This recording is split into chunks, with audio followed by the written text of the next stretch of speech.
네, 감사합니다. 지난 추석 연휴를 잘 보내셨습니까? 추석 때 제사를 집에서 지내신 분들도 계실 것이고, 제사 대신 간편하게 외식이나 여행으로 보내신 그런 집도 있으실 것입니다. 이런 제사에 대해서 바울은 오늘 어떻게 이야기하고 있는지, 오늘 본문을 통해 우리 삶에 우선적으로 정립해야 될 것이 무엇인지를 살펴보시면서 새로이 깨닫고 결단하시는 그러한 시간 되어지시기를 간절히 소망합니다. 자, 오늘 본문 23절에 이렇게 시작을 하고 있습니다. 모든 것이 가하나 모든 것이 유익한 것은 아니요 모든 것이 가하나 모든 것이 덕을 세우는 것은 아니니, 이렇게 밝히고 있습니다. 모든 것을 할 수 있으나 그 모든 것, 내가 할 수 있는 모든 것이 유익하거나 덕을 세우는 것은 아니다 라고 이야기를 합니다. 그 이야기인즉 모든 것을 할 수 있지만 덕을 위하여, 덕이 되어지지 않으면 하지 않아야 된다라는 이야기도 오늘 말씀 가운데 있다는 것이죠. 그러면서 오늘 24절에 자기의 유익을 구하지 말고 남의 유익을 구해라, 이렇게 말씀을 하십니다. 내가 하고 싶은 대로 행동하고 내가 내 자유라고 마음껏 누릴 수 있지만 다른 사람에게 피해를 끼치거나 해를 입히는 경우를 우리는 방종이라고 익히 배워왔습니다. 다른 사람의 유익보다 내 유익을 보편적으로 많은 사람들은 더 선호하고 추구하지만, 예수님을 믿는 우리에게 하시는 말씀은 내 유익보다 다른 사람의 유익을 구하라, 오늘 이렇게 말씀을 하십니다. 그러면서 오늘 더불어 제수 음식에 대해 말씀을 하십니다. 자, 이 바울이 말한 이 시장에서 파는 음식, 이 시장에서 파는 음식은 우상에게 제사를 하기 위해 판매하는 제수 음식이었습니다. 이러한 제수 음식을 하나님을 믿는 사람들은 먹지 않았습니다. 왜냐하면 우상에게 바쳐진 음식, 또한 바쳐진 음식이기 때문에 하나님을 믿는 사람들은 이 제수 음식을 먹지 않았다는 것이죠. 자, 그런데 오늘 이 음식을 제공하는 사람에게 이것이 제사 음식이냐, 이것이 제수 음식이냐 라고 묻지 말고 그냥 먹어라, 이렇게도 말씀을 하시는데요. 혹은 이것이 제수 음식인지 알게 되거든 그것을 알게 한 자와 그 양심을 위하여 먹지 말아라, 이렇게 말씀을 하십니다. 기준이 이 상황에 따라 변하기 때문에 어떨 때 먹어야 될지 또는 어떨 때 먹지 말아야 될지 그 기준을 잡기 조금 힘들 수도 있는 상황이 될 수도 있을 것 같아요. 자, 우리나라에서도 제가 어렸을 때만 해도 이 제수 음식을 드시지 않는 우리 성도님들이 꽤 많이 계셨어요.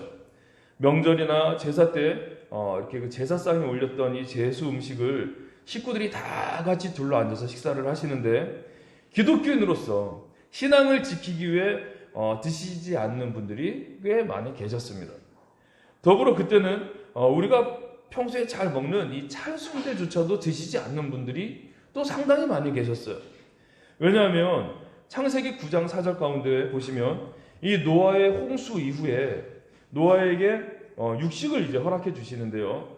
하나님께서 육식은 허락하시되 그 생명되어지는 그 피는 먹지 말아라, 피째 먹지 말아라, 이렇게 말씀을 하십니다. 그래서 우리나라 음식인 선짓국이나 아니면 피가 들어가서 불그스레한 빛을 돌게 되어지는 이 찰순대도 드시지 않는 분들이 꽤 많이 계셨어요. 자, 요즘에는 개인 손으로 안 드시는 분들이 계실 수는 있지만 여호와의 증인들 빼고는 이러한 신앙적 문제로 이러한 음식을 안 드시는 분들은 거의 안 계시는 것 같아요. 자, 그러면 이것이 이렇게 먹는 것, 이 제수 음식을 먹는 것이 과연 잘못된 것인가? 오늘 그것에 대한 답을 오늘 본문 31절 가운데 사도 바울이 하고 있습니다.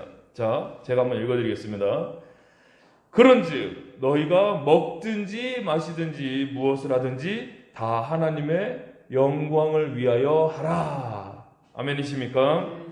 제수 음식이지만 그 음식을 먹고 건강을 얻어 하나님의 영광을 위해, 또한 복음을 전하며 사용하기 위해서 먹고 하나님께 영광을 올려라, 이런 말씀이시죠. 자, 저는 남들과는 다르게 대학을 좀 길고 오래 다녔습니다. 그러다 보니 어쩌다가 이제 그렇게 오래 다니다 보니 졸업하는 후배들이 먼저 생겼고요. 이 졸업하는 후배들과 함께 졸업여행을 한 두세 번 그렇게 제가 다녀왔었어요. 그런데 이제 제가 경험적으로나 아니면 지리적으로 이렇게 제가 잘 좀 알고 있었기 때문에 그 졸업여행을 제가 동해 일주로 가이드를 좀 제가 맡아서 해줬었거든요.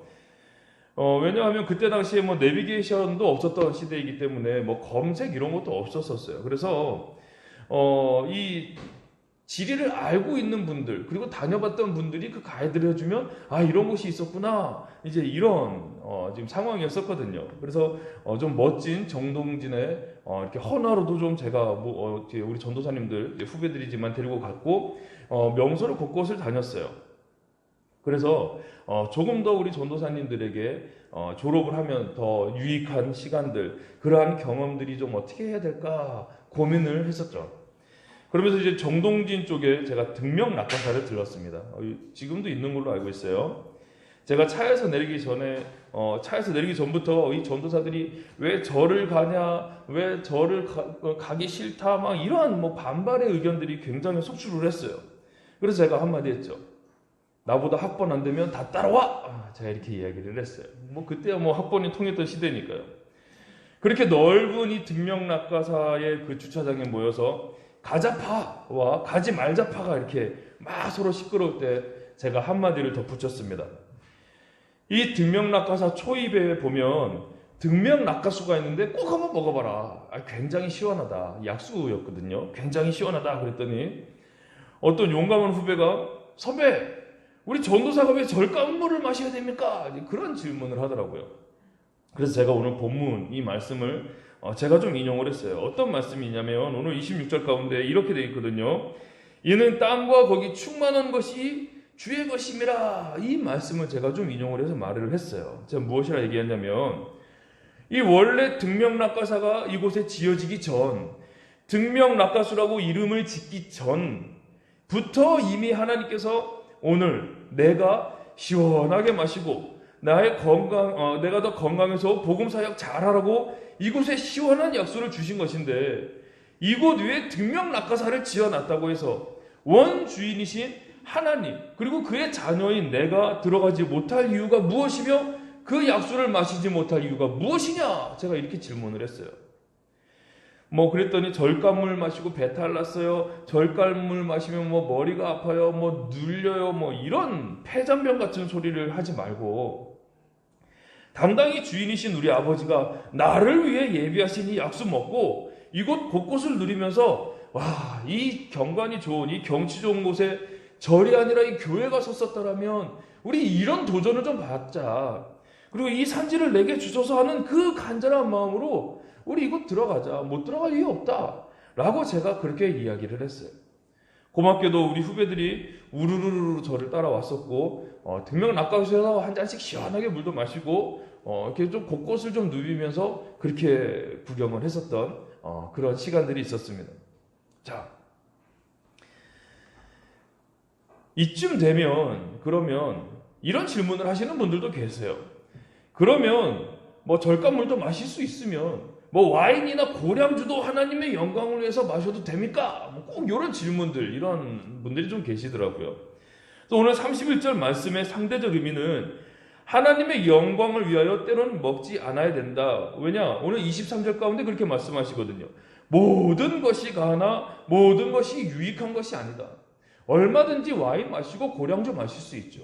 하지만 하나님의 영광을 위하여 먹든지 마시든지 무엇을 하든지 다 해야 되지만 하나님의 영광을 가리운 일이라면 모든 것이 가하나 모든 것을 먹고 마실 수 있지만 그것을 하지 않아야 된다는 그러한 말씀의 뜻도 있다는 것입니다. 나보다 믿음이 약한 자가 시험에 들 것 같으면 그 사람을 위해 먹지 말아라. 분명히 그렇게 말씀을 하시죠. 그렇기 때문에 모든 것이 가하나 모든 것이 유익하거나 덕이 되는 것이 아니라고 오늘 본문 23절에서 이 말씀으로 시작을 하고 있는 내용이 오늘 본문 말씀입니다. 그래서 술, 담배 하시는 분들께서는 이렇게 다시 말씀을 드립니다. 진심으로 양심의 거리낌 없이 담배 한 대 딱 입에 물고 하나님께 감사기도 하고 하나님의 영광을 위해서 태운다. 이러한 판단이 서신다면 기꺼이 태우셔라. 그런데 담배 피는 과정이나 결과에 있어서 하나님께 죄스러운 마음이 들거나 부끄러운 마음이 들고 우리 성도님들 앞에 당당하지 못하다면 그 과감히 끊으셔라. 저는 이렇게 말씀을 드립니다. 하나님께 땡스가 타고 기도하고 먹지 못할 음식이라면, 그러한 것들을 기호식품이라면 내 마음에 하나님께 죄스러운 거리낌이 있는 것이고, 그것은 하나님의 영광이 나타내지 못하는 것임을 알고 있기 때문에 과감히 하지 않는 것이 우리 신앙인의 모습이 맞다. 저는 이렇게 말씀을 드리는 것이죠. 자, 왜 그렇게 해야만 되느냐? 오늘 그 이유를 본문 33절에서 이렇게 말씀을 하십니다. 나와 같이 모든 일에 사람을 기쁘게 하여 자신의 유익을 구하지 아니하고 많은 사람의 유익을 구하여 그들로 구원을 받게 하라. 아멘이십니까? 이렇듯 많은 사람들이 구원을 받게 하기 위하여 이런 방법을 제시하시면서 말씀하셨기에 오늘 골로새서 3장 23절에서도 이렇게 말씀을 하십니다. 제가 읽어드리겠습니다. 무슨 일을 하든지 마음을 다하여 주께 하듯 하고 사람에게 하듯 하지 말아라. 이렇게 말씀을 하십니다. 내가 하는 행동 하나하나를 예수님을 인지하고 예수님께 하듯 그렇게 행동을 하여서 나의 삶을 보며 나의 행동을 바라보며 많은 자들이 구원에 이르도록, 구원을 받도록 그렇게 해라. 이 말씀이신 거죠. 자, 오늘 이 말씀이 오늘 이 설교 제목과 과연 무슨 연관이 있을까? 이렇게 또 궁금해 하시는 분들이 계실 수도 있어요. 이맘때쯤 수험생들이 제일 많이 듣고 관심 갖는 이야기는 수능 100일 공략법, 10일 전략, 수능 전날 컨디션 조절법 등 이제 수능이 D-Day에 맞춰서 여러 가지 방법들에 관한 이야기들을 많이 들을 겁니다. 오늘로써 2022학년도 수능일이 53일 남았거든요. 그러니까 이번 추석 연휴 때도 연휴로 제일 보내지 못한 분들이 우리 수험생들이지 않을까 그렇게 생각이 듭니다. 시간이 촉박하기 때문에 단기간에 성적을 올리는 이 노하우에 관심이 굉장히 많을 겁니다. 오늘 제목은 노하우보다 노왓이라고 제가 잡았어요. 노하우는 많은 분들이 들어보셨을 거예요. how, 어떻게, 알다, 어떻게 하는 것을 알다라는 것이죠. 그래서 당신의 노하우 좀 알려주십시오 라고 이야기하는 것은 당신이 그것들을 어떻게 했는지, 당신의 경험, 당신의 방법, 그래서 어떻게 성공했는지, 그 목표를 이루었는지 그 방법을 알려달라는 것이 바로 이 노하우죠. 그래서 수험생들에게 갖가지 노하우를 그렇게 관심을 갖고 있는 것은 다른 수능에서 성적을 올렸던 분들의 방법, 그들이 100일 남았을 때, 50일 남았을 때 썼던 그 방법, 노하우에 대해서 관심이 그렇게 많을 수밖에 없다는 것입니다. 상대적으로 what은 무엇이냐? what, 무엇을, how, 알다라는 것이죠. 무엇을 알다. 내가 이것을 무엇을 하는지, 내가 무엇으로 살아가는지, 무엇 때문에 사는지에 대한 그 궁극적 목적을 아는 것에 대해서 이야기합니다. 그래서 저는 그렇게 이야기하고 싶습니다. 노하우를 우리가 더 집중적으로 알 것이 아니라 what 혹은 why, 내가 왜 살아가는지, 내가 무엇을 위해 살아가는지 그 궁극적 목적을 먼저 우리가 알아야 된다. 저는 이렇게 말씀을 드리고 싶습니다. 자, 대학을 졸업하면서 취업을 준비하는 우리 취준생들 역시 면접을 잘 보는 방법, 이력서를 잘 쓰는 방법 등 전문가들의 노하우에 굉장히 관심이 많습니다. 특히 요즘 집값이 하늘 무서운 줄 모르고 막 오르고 있는데요. 월급으로 내 집 마련의 꿈은 진짜 꿈이 되어버린 요즘 이 시기이기 때문에 주식에서 수익 내는 노하우를 알려준다면 내가 돈을 들여서라도 유료 회원이 되어서라도 그 정보, 그 노하우를 알려고 노력하는 시대가 요즘 시대라는 것이죠. 자, 그런데 오늘 방법에서도 이러한 여러 가지 노하우를 말씀하십니다. 상황에 따라서 제공하는 음식을 맛있게, 때로는 맛있게 먹기도 하고 때로는 그 음식을 먹지 않아야 되기도 하고, 노하우, 그러니까 어떻게 해야 할지에 대한 방법을 지금도 말씀을 하십니다. 그런데 그 방법을 말씀하시는데 결론적으로 오늘 33절에서 노와 많은 사람들이 구원을 받도록 하기 위함이다라고 그 분명한 목적을 밝히고 있다는 것이죠. 즉 오늘 말씀은 노하우도 말씀하시지만 무엇을 위함이냐라고 하시면서 하나님의 영광을 위하여 많은 사람이 구원을 받게 하기 위하여라고 그 목적, 즉 노왓에 오늘 초점을 맞추며 결론을 짓고 있다는 그러한 본문이라는 사실을 우리는 아셔야 됩니다. 비행기가 타고 싶다고 무조건 비행기를 타면 이 비행기가 제주도로 갈지 부산으로 갈지 여수로 갈지 모른다는 것이죠. 분명히 이 방법에 앞서서 내 목적지가 먼저 설정이 되어야만 됩니다. 그렇게 되면 내가 비행기를 탈지 혹은 기차를 탈지 여러 가지 방법이 나올 수 있다는 것이죠. 목적 없이 빠르게 달리기만 하는 배는 방향을 상실하여 망망대해로 빠르게 나가서 표류하기 아주 쉽습니다. 왜냐? 목적 없이 그냥 달리기만 했기 때문이죠. 그러나 분명한 목적지가 있는 배는 비록 속도는 느릴 수 있지만 분명 어느 순간 목적지에 도착할 뿐 아니라 주변 경관도 내가 보너스로 보게 되어지는 그러한 상황이 될 수 있다는 것이죠. 많은 분들이 관가하는 부분이 바로 이 부분입니다. 대학을 가는 목적도 없이 수능을 준비하고 취업에 대한 목적도 없이 대기업에 취업하다 보니까 보편적으로 3년 이내에 이직률이 굉장히 높아요. 어렵다는 별세계 회사나 여러 가지 대기업들 들어갔지만 3년 이내에 내가 꿈꾸던 것이 아닌데 라고 이직을 한다는 것이죠. 어떻게 보면 경쟁률이 더 높은 공무원 시험에 합격한 분들조차도 내가 꿈꾸던 공무원은 이게 아닌데 내가 알던 것은 이것이 아니야 라고 그 이직률이 굉장히 높은 기간이 3년이라는 시간이라는 것이죠. 돈 버는 목적, 살아가는 목적 없이 그냥 돈만 벌고 그냥 살아가며 그 방법에만 혈안되어 전투적으로 살다가 이 방법이 적용되어지지 않으면 이 방법도 안 되는 결과를 만나면 좌절하고 실망하며 삶을 마감하는 경우도 발생하게 된다는 것입니다. 왜냐? 노왓이 없기 때문에 그렇다는 것이죠. 제가 후배 전도사님들께 왜 강요에 가까운 그런 경험을 시켰느냐? 전도사 하는 이유, 전도사가 무엇을 위해, 왜 하는지를 먼저 깨닫게 하기 위한 그러한 그 시간들이었다는 것이죠.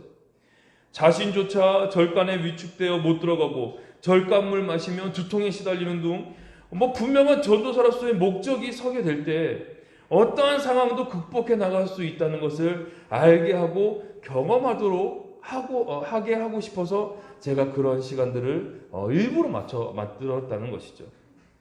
신학생들이 졸업을 하는데 졸업여행 코스로 절간을 이렇게 집어넣은 거 거의 드문 경우이지 않을까 저는 그렇게 생각을 해봅니다. 이 설교를 듣는 우리 수험생분들 50일이면 결코 아직 늦지 않았습니다.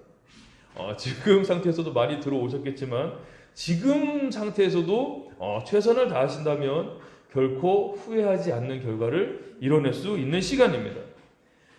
하지만 왜 대학을 가려는지부터 그 목적을 설정하셔야 된다고 이 시간을 통해 말씀드리고 싶습니다. 왜 대학을 가려고 하는지, 소위 말하는 좋은 직장 가서 왜 돈을 벌려고 하는지, 무엇을 위해 공부하는지 목적 없이 하는 공부만큼 힘든 것이 없습니다. 그래서 그 목적을 먼저 설정하시기를 간절히 권면드립니다. 저는 우리 성도님들께 제발 좀 부자가 되시라 저는 이렇게 말씀을 드립니다. 아브라함이나 이삭과 같은 거부가 되셔서 좀 땅도 그리고 건물도 좀 많이들 소유하시라 저는 이렇게 좀 말씀을 드립니다. 그 땅이나 건물에 건강한 교회 좀 많이 세우셔서 그 교회로 인해 구원받는 성도들이 많아지게 하자고, 그래서 부자가 좀 되시라고 저는 이렇게 말씀을 드립니다. 부자 되시기 바랍니다. 아멘이십니까? 자, 그래서 지지난주 연남동에 오픈한 애월연어 이 개업 예배에서도 이곳 애월연어 연남점을 통해 많은 청년들이 꿈을 꾸고 이곳의 음식을 먹는 모든 분들이 건강과 더불어 구원을 선물 받고 애월연어 연남점을 통해 사업장이 늘어나 결국 그 물질이 교회를 설립하는데, 그래서 복음이 전파되어지는데 크게 사용받으라고 그렇게 축복하며 개업 예배의 목표를 분명히 설정을 해드리고 그렇게 왔습니다. 이 설교를 들으시는 분들도 함께 좀 기도해 주시기 바랍니다. 이 애월연어가 잘 되어야만 하나님의 사업 가운데 더 크게 사용될 수 있습니다. 아멘이십니까? 자, 이 설교를 마치면서 질문 한 가지를 먼저 좀 드리고 싶습니다. 아주 단도직입적인 그런 질문입니다. 왜 사십니까? 좀 이 질문을 좀 먼저 드리고 싶습니다. 이 질문에 대한 답으로 하나님의 영광을 위해서 삽니다, 이것이 툭 튀어나와야 됩니다. 아멘이십니까? 오늘 본문 31절 가운데 분명히 그 정답을 제시하고 있습니다. 너희가 먹든지 마시든지 자든지 일어나든지 무엇을 하든지 다 하나님의 영광을 위하여 하라. 대학을 가든지 취업을 하든지 사업을 하든지 네가 하는 모든 것을 무엇을 위하여 해야 된다? 하나님의 영광을 위하여 하라. 더불어 그것을 하는 궁극적인 이 목적이지만 더불어 함께 염두에 될 것이 무엇이냐? 많은 사람에게 유익을 구하여 그 사람들로 하여금 구원을 받게 해라. 네가 대학을 가는 모습을 보고, 네가 직장 다니는 모습을 보고, 네가 사업장에서의 그 삶의 모습을 보고 많은 사람들이 저도 예수님 믿고 싶다, 나도 교회에 나가고 싶다라는 그러한 말을 할 수 있게끔 그렇게 살아야 된다. 바로 이 이야기입니다. 이것이 바로 내가 살아가는 목적이라는 것이죠. 내가 공부하는 목적이요, 내가 사업을 하는 목적. 그냥 단순히 돈 많이 벌고 좋은 차 타고 다른 사람들 앞에 내가 그냥 위풍당당하게 그냥 어깨에 힘들어가면서 이렇게 살기 위한 목적이 아니라, 내가 이 돈을 벌어 교회를 세우고 선교를 하며 더불어 좀 연약한 분들에게 베풀기도 하고 나누기도 하며 그렇게 물질로도 복음을 흘려보내서 구원에 이르도록, 그들도 구원을 받을 수 있도록 그렇게 해라 라는 말씀이신 거죠. 그렇기 때문에 오늘 이 노하우보다 노왓이 중요하다고 오늘 설교 제목에서부터 밝혀드렸습니다. 자, 그래서 오늘 설교를 들으시는 모든 분들은 이 시간 이후에 우리들의 삶의 사고방식이 좀 달라지셔야 될 줄로 믿습니다. 아멘이십니까? 많은 사람들이 노하우를 추구하고 노하우에 대해서 그렇게 연연할 때 우리는 노하우 대신에 노왓을 먼저 설정하고 노와이에 대해서 먼저 고민해 볼 때에 목적이 먼저 설정되어지고 왜인지에 대한 이유가 먼저 설정이 되어지면 그 부차적으로 자연스럽게 노하우, 방법들은 따라오게 된다는 것을 좀 말씀드리고 싶습니다. 어느덧 2021년도 3분기도 끝났습니다. 마지막 4분기를 맞이하시면서 내가 살아가는 이유를 먼저 잘 설정하시고 그에 따른 방법을 나에게 가장 잘 맞고 내가 가장 잘 할 수 있으며 나를 위한 방법을 하나님께 구하셔서 더 큰 칭찬과 영광 가운데 사시는 그러한 저와 우리 모두의 삶이 되어지시기를 예수님의 이름으로 간절히 축원합니다. 잠시 기도하겠습니다. 그렇습니다, 주님.